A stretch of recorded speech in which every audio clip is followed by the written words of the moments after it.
সবেমাত্র 9টি টেস্ট খেলেছেন, তার মধ্যে আইসিসি র্যাঙ্কিং এর প্রথম 10-এ উঠে এলেন যশস্বী জয়সওয়াল। অন্যদিকে ইংল্যান্ড সিরিজে না খেলেও ক্রম তালিকায় উন্নতি হল বিরাট কোহলিরও। দুধাপ উন্নতি হয়েছে এদিকে রোহিত শর্মারও। বুধবার প্রকাশিত হয়েছে আইসিসির সাম্প্রতিক র্যাঙ্কিং। সেখানেই দেখা যাচ্ছে ক্রম তালিকায় দুধাপ উঠে এলেন তরুণ ভারতীয় ব্যাটসম্যান। পরপর 2 টেস্টে ডাবল সেঞ্চুরি হাঁকিয়েছেন। স্বপ্নের ফর্মে রয়েছেন তিনি। মাত্র 9টি টেস্ট খেলেছেন নিজের কেরিয়ারে। তার মধ্যে টেস্ট র্যাঙ্কিংয়ে প্রথম 10-এ ঢুকে পড়লেন এই যুবক। আপাতত টেস্ট ব্যাটসম্যানদের তালিকায় 10 নম্বরে রয়েছেন যশস্বী। ইংল্যান্ড সিরিজের শেষ টেস্টে ভালো ব্যাটিং করতে পারলে আইসিসি ক্রম তালিকায় আরও উপরের দিকে দেখা যেতে পারে তাকে। অন্যদিকে র্যাঙ্কিংয়ে উন্নতি করেছেন বিরাট কোহলি ও রোহিত শর্মারা।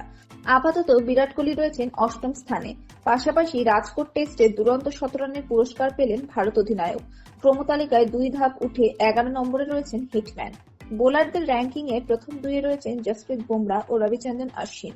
ইংল্যান্ড সিরিজেই 500 উইকেটের মালিক হয়েছেন এই তারকা অফ স্পিনার। দ্বিতীয় স্থানে রয়েছেন তিনি। ধর্মশালায় জীবনের 100তম টেস্ট খেললেন অশ্বিন। বিশ্রামের পরে পঞ্চম টেস্টে ফিরতে চলেছেন বুমরা। তবে বোলারদের তালিকায় এক ধাপ নেমে গিয়ে 7 নম্বরে রয়েছেন রবীন্দ্র জাদেজা। তবে অলরাউন্ডারের তালিকার শীর্ষেই রয়েছেন তিনি। অন্যদিকে টেস্ট ব্যাটসম্যানদের তালিকায় শীর্ষে রয়েছেন কেন উইলিয়ামসন।